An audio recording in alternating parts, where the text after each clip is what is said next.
E para falar sobre o atual momento político de Mato Grosso e do país, a gente conversa ao vivo aqui no Jornal do Meio-Dia com a cientista política e professora Cristiane Fonseca. Boa tarde, professora. Boa tarde. Boa tarde. Professora, a senhora leciona Sociologia no Instituto Federal de Mato Grosso. Exatamente. Sociologicamente, é possível explicar o que acontece hoje, não só em Mato Grosso, como no país de uma forma geral, com tanta roubalheira, com tanta propina, com tanta corrupção? Dá para detalhar isso? Sim, é possível, né? Assim, a gente vive hoje um momento que é de corrupção latente, né? Mas quando se fala do processo da corrupção, é importante que a gente retome alguns conceitos que levam a isso, né? Parte hoje da corrupção, ela se baseia tanto no clientelismo como no patrimonialismo, né? Então, o que é o patrimonialismo? É justamente essa perspectiva de fazer daquilo que é público como se fosse privado. É a apropriação do que é do bem público como se fosse privado. E também, né, e aí faz parte inclusive da própria história, do próprio descobrimento do Brasil, as práticas clientelistas, né, elas estão aí voltadas para todo esse cenário, tanto aí de quando nós temos o descobrimento, formação do Brasil República até os dias de hoje.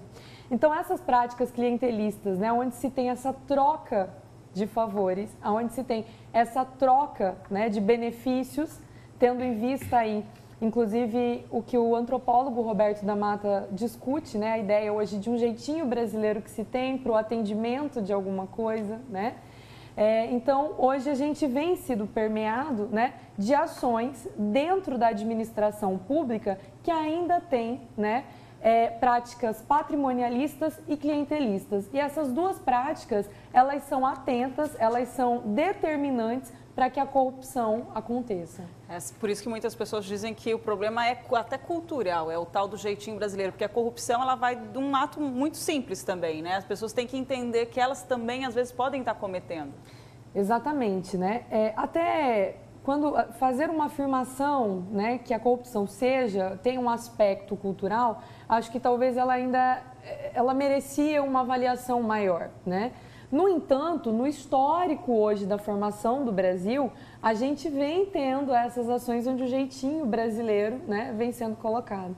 Inclusive, tem também um antropólogo que ele fala hoje da teoria da dádiva, né? A ideia de dar, receber, retribuir. E hoje, dentro da administração pública, as ações que são clientelistas acabam se baseando nessas perspectivas. E aí a gente vem hoje no cenário tanto nacional como no cenário estadual, a gente vem acompanhando essas relações, né, que são tão antigas, né, clientelistas, patrimonialistas, ainda muito presentes, muito vivas e cada vez mais alvitantes no cenário político. Professora, do conceitual para o específico e ainda continuando aí nessa linha do jeitinho brasileiro. Por exemplo, agora a negociação política lá em Brasília vai para os porões da República. Um não aprova o impeachment e aí o outro deixa de ter o mandato cassado. Exatamente. A gente vive um cenário que, inclusive, é lamentável, né? Lamentável na medida em que hoje você tem constatações cabais, né, que apontam que existem aí atos de corrupção, tanto aí hoje no governo federal como ali pelo presidente da Câmara, mas qualquer possibilidade hoje de análise de fato disso está sendo aí barganhado, né? Está sendo aí colocado para a política do salve-se quem puder, né?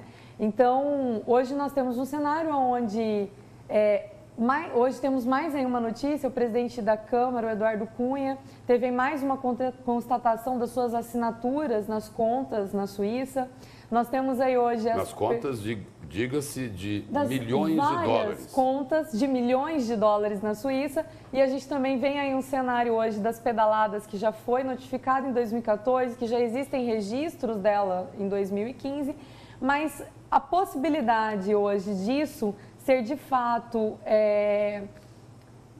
para que tenha justamente o crivo, né, jurídico para o fechamento, para que se tenha um desdobramento e um encaminhamento, ele está travado numa troca de favores, onde hoje a Câmara e o governo têm se colocado aí nessa troca do salve-se e nenhum dos dois vem sendo aí de fato tendo seus processos encaminhados. Esse cenário nacional aí divide espaço nas manchetes com o que acontece aqui em Mato Grosso. É tanta operação que a população fica confusa.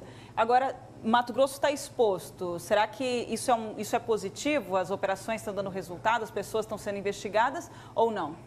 Já era para ter sido feito. Esse foi um ano em Mato Grosso em que, inclusive, foi destaque e recorde em número de operações, né? Até acredita-se que, acho que entre fevereiro, agora, até esse momento, a gente já tenha tido aproximadamente 8 operações. Essas operações, elas têm surtido um efeito prático hoje, né? A gente tem visto aí certas punições, mas elas ainda não são suficientes. E realmente, Mato Grosso acaba caindo nesse descrédito político. Mato Grosso, que é um estado muito grande, né? Ele acaba caindo hoje num descrédito político e também sendo hoje conhecido como referência também em termos de corrupção nacional, né?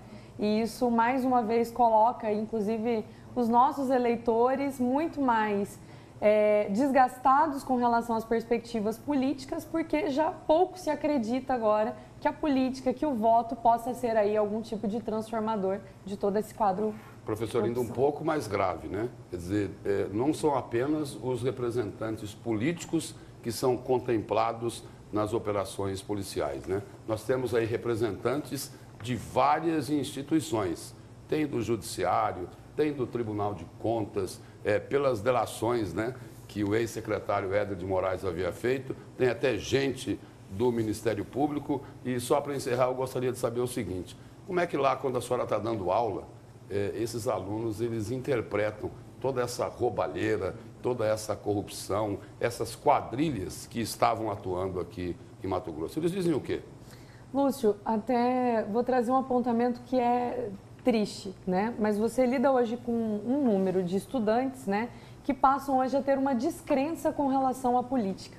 Hoje a gente, inclusive, tem um voto entre 16 a 18 anos, que é um voto facultativo, mas que nós esperamos que é o voto do jovem, que é aquele voto mais aguerrido, é o voto de mudança, mas é hoje o voto que vem sofrendo o maior número de abstenções. Então, hoje, mesmo na juventude, esse ato de corrupção que vem sendo constante, ele vem trazendo uma descrença e uma pouca falta de participação e de protagonismo. Não vou votar porque só tem ladrão. É dentro dessa perspectiva, né? E nós precisamos mudar isso, porque dentro da estrutura hoje eleitoral do Brasil, as mudanças dentro da administração pública, elas só são feitas por meio do voto e dos seus respectivos mandatos.